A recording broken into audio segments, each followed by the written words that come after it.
The Responsible Gambling Summit is returning for the first time since 2023.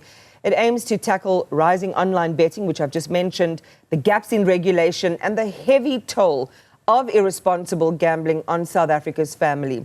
2 years later, the sector's bigger and the risks seem to be sharper, so the pressure for action is even stronger. Over the next 2 days, global experts, the regulators and operators are going to be debating new standards, technologies and a national framework to protect vulnerable communities. Simelane Quntana is there and will keep us posted on the conversations and some of the discussions that will essentially change the way we view gambling in South Africa. Simelane, good morning. I'm sure you've had sight of the program and the content by now. What are some of the other issues that will be tackled there? Thank you very much, Iman. The stats are quite staggering. Beyond the record income that the industry has enjoyed in the last financial year, we've seen a commensurate rise in the social impact that it's having on many South Africans. There's been a 600% increase in demand to the National Responsible Gambling Helpline. So the psychological impact is something that is certainly going to be discussed quite heavily here at the summit over the next 2 days. And it seems as if the entire landscape has changed quite significantly since the last time that they hosted the summit in 2023. Among some of the themes that they're going to be speaking about is understanding the gambling behavior and the related psychological disorders, the obstacles to effective responsible gambling implementation, and then innovation, technology and responsible gambling, seeing whether AI might assist in helping to identify those gamblers and those people that are maybe at high risk. At the front of the business day, and it was an article that Arabile looked at yesterday, we saw one of the industry players saying that they're quite far in discussions with the DTIC as well as the Department of Social Development to try and ban those people that are receiving SASSA grants and those un-NSFAS from actually creating online betting profiles. So that may be another aspect that is discussed more in depth as the industry tries to look at more responsible ways of being involved in this industry, which certainly does contribute a lot to the GDP. It is about trying to get this very, very important balance. Around the world, we have seen how different countries have tried to rein in online betting, especially with the advent of sports betting. In the UK and many of the major footballing nations, we have seen that countries have taken the stance that you're not allowed to have any online betting platforms being advertised on sporting jerseys, and that's from Italy to Spain to the United Kingdom, where they are still phasing that out, and that'll become a full rule implementation in 2026. So we're seeing all around the world how different countries are trying to encourage more responsible gambling, being involved, but making sure that it doesn't become a disorder. And another important aspect that's going to be discussed, Iman, is the regulation, the policy development, as well as compliance. And the gambling and vulnerable populations, as I said, it has been already discussed, and talks are quite far because it will take a multi-stakeholder involvement in order to be able to tackle this. So really, really important conversations. And that's why I really love today's poll, and I'm really looking forward to seeing what people have to say on social media and getting involved in our comments because this is something that affects not only the individuals but also the families. And a lot of the times when there is a gambling disorder, it is intertwined with perhaps substance abuse or other mental illnesses such as depression. And that's something that the clinical psychologist who is part of a panel is going to be discussing a little bit further on here at the Responsible Gambling Summit. There's a number of different panels discussing all of these very important aspects in this very broad industry, Iman. And I'm looking at that poll, and the numbers are changing as we speak, with a lot of people saying that gambling is simply out of hand, 77% and rising in our poll this morning, because household debt crisis, the household debt crisis in South Africa seems to be very much encompassing this gambling story, leading to a cycle of debt. Many people, and what the numbers are saying, Valen, is that especially low-income earners are even taking out loans, using credit cards to fund their habits or chase losses. I think, you know, even while you're there at Emperor's Palace, you would see ATMs in the vicinity as well that are available when people are in this heightened state, because it's obviously a lot of times an emotional decision, and then suddenly, you know, ending up spending more money than they had anticipated. As you say, some people, some discussions will encompass the psychological aspect of gambling, yes?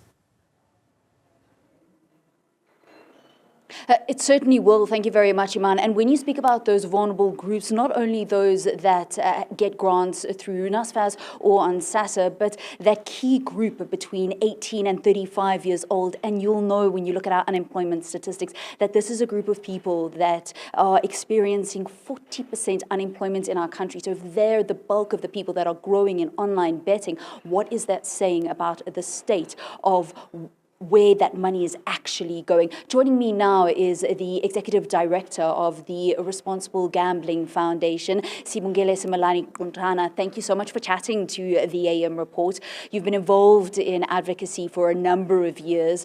Do you feel like we're winning the battle when it comes to responsible gambling? No, certainly not. We're not winning the battle. It actually said in me that, you know, in a country like you've rightfully mentioned, with high unemployment rate, we see that the most people that are affected by problem gambling is actually the youth that is supposed to build the country. But also the people that are affected are your social grant recipient, especially, you know, the social distress relief grants, the 350 people. They are the ones that are actually gambling the most. And they applied for solutions is actually felt in the sense that they take the money that is meant to keep them afloat and gamble it. In the UK, it's now become compulsory that operators have to give a portion, a percentage of what they make from betting to responsible gambling programs. Here in South Africa, it's still voluntary. Is this something that is going to change? Look, we have ongoing discussions with the provincial legislative authorities. But what I can say is that most of them have actually put that as part of their licensing condition. But as the foundation, we're calling actually for more. It can't be just a licensing condition. It has to be every operator that is operating and licensed in South Africa needs to contribute, because we've got those operators that are not contributing at all. They don't see the harm that they're actually causing, and they feel that, you know, they can just enjoy the benefit of using the National Responsible Gambling Program for compliance purposes. And I think that as a country, we can see that we are actually seeing more and more people becoming and needing help. As a foundation, we're actually faced with difficult choices because the income that we actually receive doesn't stretch enough for us to be able to actually admit people for the, you know, when psychiatrists say that we need to admit for 60 days, we have to say we don't have the funds, we can only admit for 30 days. So we have to make those difficult choices because we don't have the funds, sufficient funds for us to be able to admit people for the required minimum period. I believe that there's been a 600% increase on your toll-free number. I mean, over the last year, what have you seen with South Africans trying to seek help? You know, we've actually seen unprecedented number of people calling in and seeking help. Like you've rightfully explained, 60% of people have come through. And before we actually started lockdown, the numbers were coming, but they were very steady, and they started to increase from 2021. But now we are actually in quarter three, we're approaching quarter three of our financial year. And what we are seeing is actually year on year, the numbers are doubling. So in the previous quarter, around this time, we had about 900 people coming in, but currently we're sitting at 1,300. So that must tell you that we actually, by the time we close the financial year, we'll have significant numbers of people that would have come in seeking help. What do you think has been behind this rise? Because you've not only had this rise in the amount of money that the industry has made, but also in those that are seeking help. What has been driving this demand? We have actually intensified our public awareness campaigns. We are all over the provinces. We have ensured that we actually go to those areas that mostly have the vulnerable groups. We have partnered with the provincial gambling boards, the National Gambling Board, because we feel like as the foundation alone, we can't reach as many people as we would like to. And we also have the DTIC now, who is now coming on board again to say that where are we going, what are we doing so that we educate the public about responsible gambling. But it's not only about responsible gambling, it's also about the illegal aspect of it. A number of people, a number of South Africans are actually gambling illegally, and they are not aware that those establishments that they're actually gambling at, they're actually not licensed.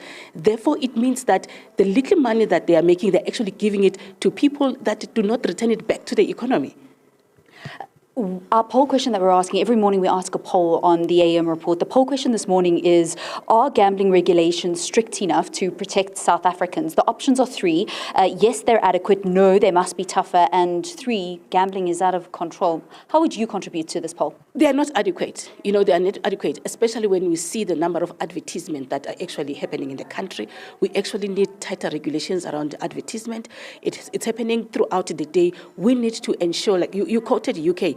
UK, for instance, when there's whistle to whistle, it means that during live games, there is no advertisement of any sports betting of any kind. So we want to see restrictions on advertisement. We are not saying ban it completely, but because there are, you know, those advertising agencies, they still need to gain income and they need to sustain and create employment. But we are saying that it needs to be done in a controlled manner, it needs to be regulated, and it needs to be done responsibly.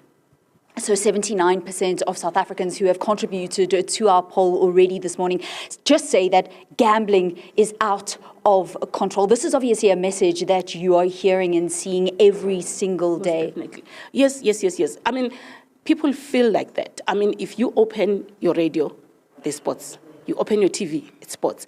But also you see more and more people actually committing suicide. You know, we've got unprecedented number of people that unfortunately have lost their lives because they couldn't cope, you know. But also you see the number of young people being desperate. They are seeking for employment, and where do they end up? They end up being problem gamblers, worse, becoming disordered gamblers. The Executive Director of the Responsible Gambling Foundation, Sibongile Simelane-Quntana, thank you so much for chatting to the AM Reports. So, Iman, as you can see, very important conversations that are going to be happening here at the summit over the next 2 days. We thank you so much for your time. And